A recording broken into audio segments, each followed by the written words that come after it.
After defeat in the first game, the Navy needed something to revive their spirits. Instead, Jake Ray punished them, knocking 16 off Adam Cox's first over. Ross Diver, though, went second ball for one, caught by John Gresham, bowled Sean Bobb.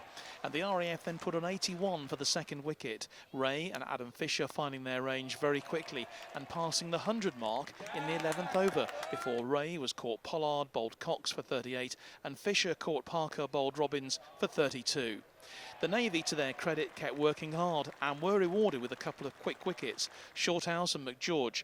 But when Graham Cessford came to the crease, he and Tom Chapman set about the Navy, Cessford smashing his way to 59 in a fantastic innings.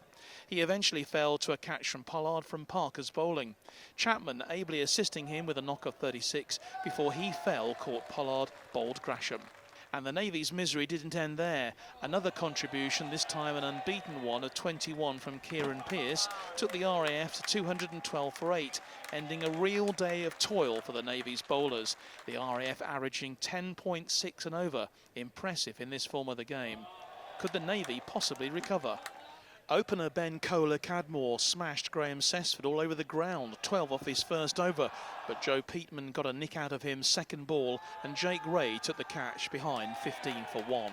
Kit Bridgen went soon after for 2, again to the bowling of Peatman, with a score on 24, before Evans and Shapland tried to steady the ship, taking them to 43 before Evans was bowled by Scott Edmed for 14.